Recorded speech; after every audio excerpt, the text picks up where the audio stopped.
Hoje, vamos analisar um caso do início do século XX, então relaxe enquanto vamos para a Itália. Maria Goretti nasceu em 16 de outubro de 1890 em Coronaldo, na Itália. Ela era a terceira filha de Luigi Goretti e Assunta Carlini, um casal trabalhador profundamente enraizado em sua fé católica. Maria foi batizada 24 horas após nascer na igreja de São Francisco, onde seus pais se casaram 4 anos antes. A família levava uma vida simples. Coronaldo era uma cidade pitoresca situada em uma colina, com vistas amplas dos campos ao redor. Apesar de sua beleza, a vida estava longe de ser fácil. Como muitas famílias italianas da época, os Gorettis enfrentavam dificuldades com a pobreza.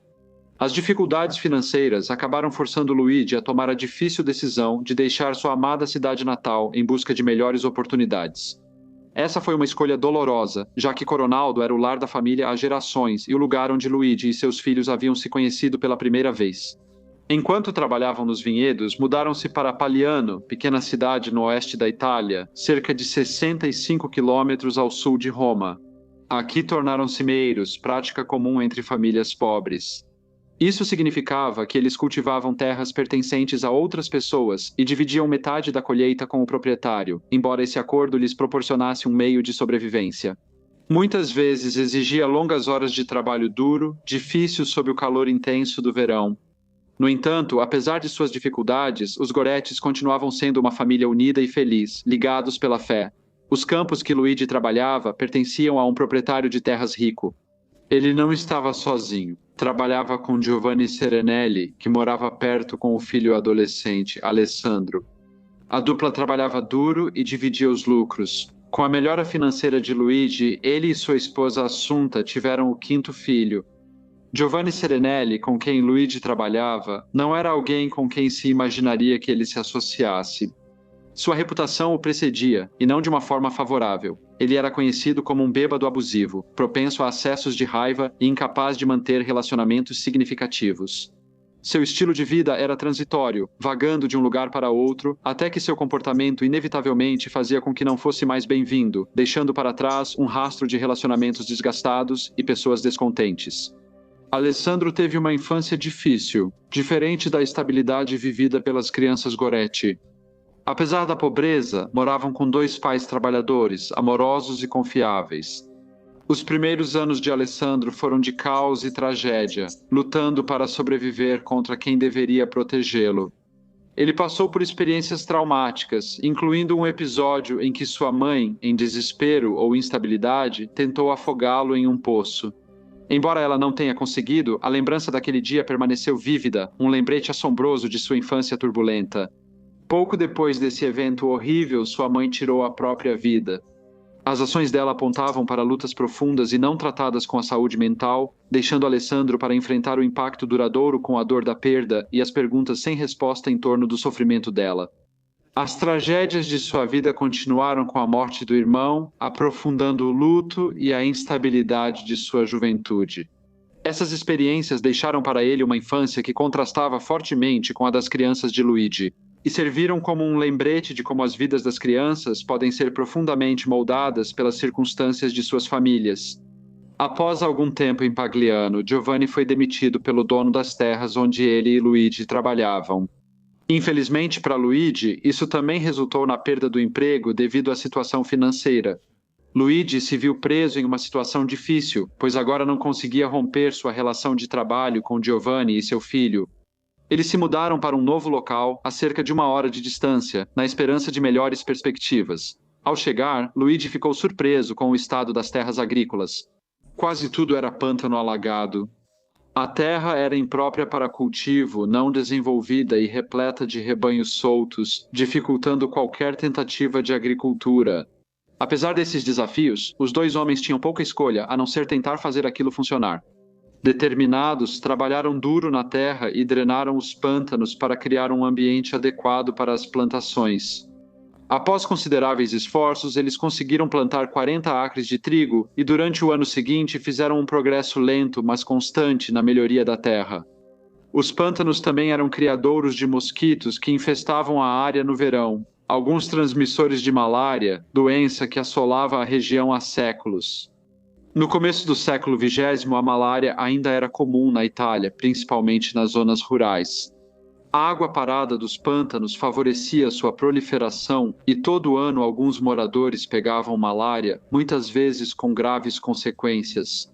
Em um dia quente de verão, Luigi desmaiou enquanto trabalhava nos campos. Com malária, foi levado para casa e cuidado pela esposa. No entanto, apenas 10 dias depois, Luigi morreu aos 41 anos de idade. Apesar da imensa tragédia de perder o pai, Maria encontrou força em sua fé inabalável.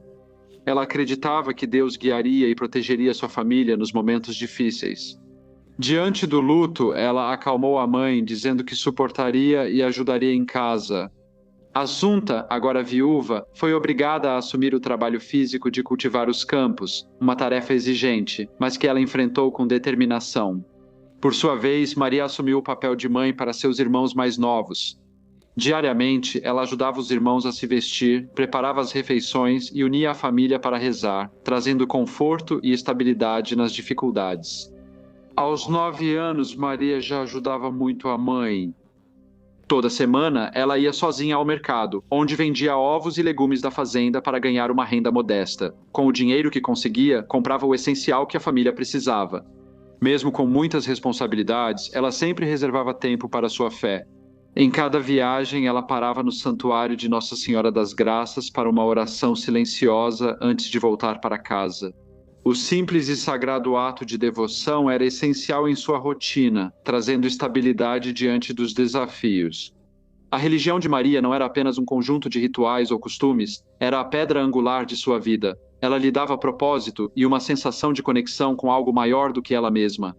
Sua fé profunda a ajudou a lidar com responsabilidades impostas tão jovem, trazendo paz e esperança, mesmo diante das circunstâncias difíceis de sua família.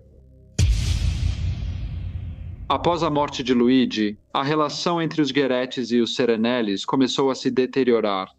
A Assunta, ainda de luto pelo marido, ficou muito magoada com a frieza de Giovanni e Alessandro, que lhe deram pouco conforto nesse momento difícil. Em 1901, Alessandro passou a demonstrar um interesse cada vez mais inquietante por Maria, filha de 10 anos de Assunta.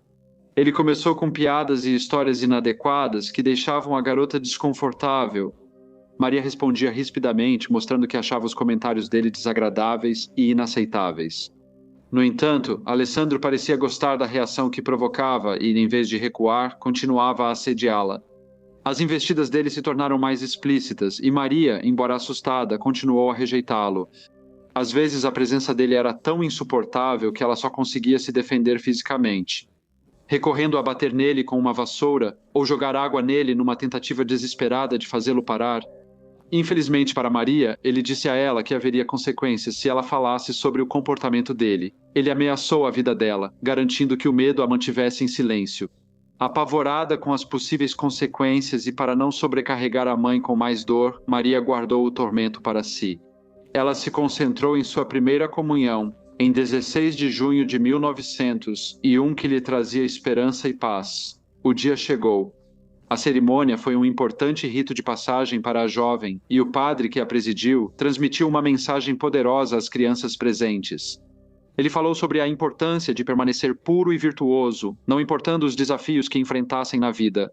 Sendo a criança mais nova do grupo, Maria levou as palavras do padre a sério e estava determinada a manter os valores de pureza e fé que ele havia transmitido. No ano seguinte, o assédio de Alessandro continuou. Em 5 de julho de 1902, Assunta e alguns filhos mais velhos trabalhavam nos campos. Enquanto Maria permanecia em casa como sempre, cuidava das tarefas domésticas e da irmã mais nova, Teresa. Depois de terminar suas tarefas de limpeza, ela começou a consertar uma das camisas de seu irmão, uma tarefa rotineira que costumava fazer. Por volta das 2 da tarde, ela saiu para o patamar ensolarado do 2º andar e começou a costurar, sempre de olho em Teresa, que dormia tranquila ali perto. Ao chegar, Alessandro passou por Maria e foi à cozinha, revelando rapidamente suas intenções sinistras. Ele saiu da cozinha segurando uma faca grande. Antes que Maria pudesse reagir, ele a agarrou, arrastando-a de volta para a cozinha e fechando a porta atrás deles. Suas intenções eram inconfundíveis e ele tentou atacá-la. Apesar de seu porte pequeno e da força esmagadora do homem de 20 anos, Maria lutou, sua voz ecoando em gritos desesperados. Não, Deus não quer isso. Se fizer, vai para o inferno. Suas palavras, desafiadoras e convictas, só enfureceram Alessandro. Continue. Incapaz de realizar suas terríveis intenções, ele começou a esfaquear Maria repetidamente, sua fúria o levando a infligir ferimentos brutais na criança indefesa, até que ela finalmente silenciou. Após o ataque, ele caminhou calmamente até seu quarto, onde caiu e adormeceu, sem demonstrar remorso pelo que havia feito. Enquanto isso, Teresa acordou chorando e um irmão de Maria pediu que ela cuidasse da criança. Mas, quando não obteve resposta, ele subiu as escadas para investigar e o que encontrou foi uma cena de horror. Ao entrar na cozinha, ele encontrou Maria caída, gravemente ferida e inconsciente. O ataque brutal deixou marcas não apenas na jovem Maria, mas também em toda a família, destruindo o pouco de paz e estabilidade que eles haviam conseguido manter. Maria ainda se mantinha viva quando sua mãe, Assunta, chegou ao seu lado. Desesperada, ela perguntou o que ocorreu e, com voz fraca, Maria contou que Alessandro a atacou.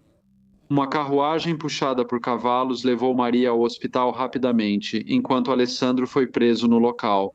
O Dr. Francesco Bartoli trabalhou para estabilizar Maria. Ele contou 14 ferimentos de faca e ficou horrorizado com a gravidade dos ferimentos dela. Apesar dos esforços, o estado de Maria piorou. Naquela noite, 2 freiras vigiaram ao lado de sua cama enquanto sua respiração dificultava. Na manhã de 6 de julho de 1902, Maria, em seus últimos momentos, revelou um desejo extraordinário.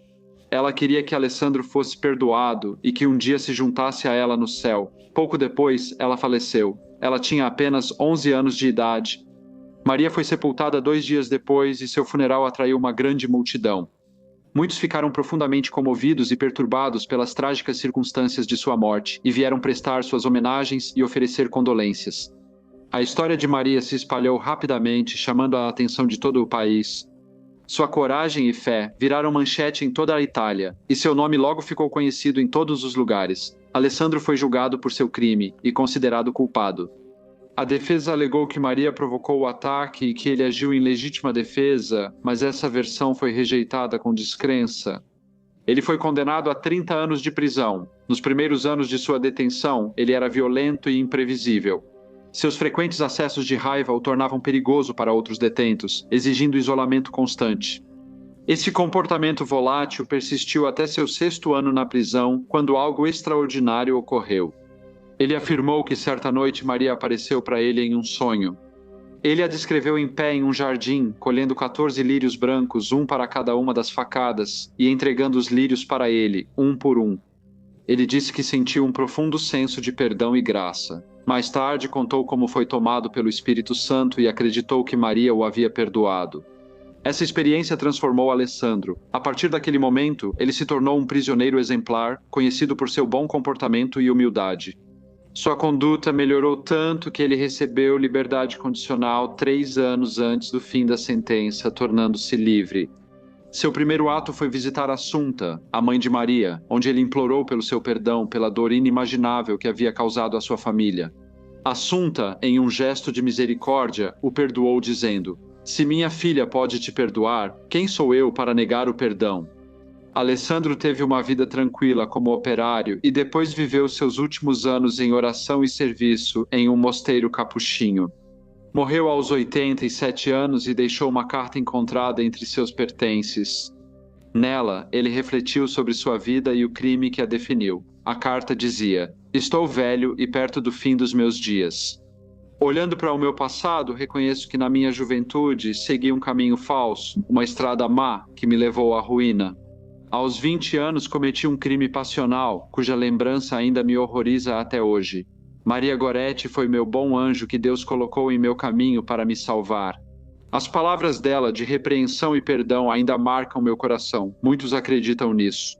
A transformação de Alessandro de um jovem violento para uma alma penitente que buscou redenção é um testemunho do poder do perdão. E o legado duradouro da fé e compaixão de Maria. Maria foi beatificada em 27 de abril de 1947 em cerimônia na Basílica de São Pedro, com sua mãe e o Papa Pio XII presentes. 3 anos depois, em 24 de junho de 1950, Maria Goretti foi canonizada como Santa Inês do século XX. Sua mãe e 4 irmãos sobreviventes participaram da cerimônia. A canonização reuniu 500 mil pessoas quando o Papa Pio XII falou aos presentes na Praça São Pedro e incentivou os jovens a defender a castidade. Com a graça de Deus, os irmãos de Maria mais tarde falaram de intervenções milagrosas que atribuíram a ela. Ângelo disse que ela o guiou a emigrar para a América, e Mariano creditou à voz dela o salvamento de sua vida na Primeira Guerra Mundial, ao incentivá-lo a ficar na trincheira. Os restos mortais de Maria estão guardados na Basílica de Nossa Senhora das Graças, Santa Maria Goretti, na cidade de Netuno, que fica a 60 quilômetros ao sul de Roma. Olá a todos e muito obrigado por ouvirem. Como de costume, por favor deixem qualquer comentário ou sugestão que tiverem e espero ver todos vocês novamente no próximo Briefcase.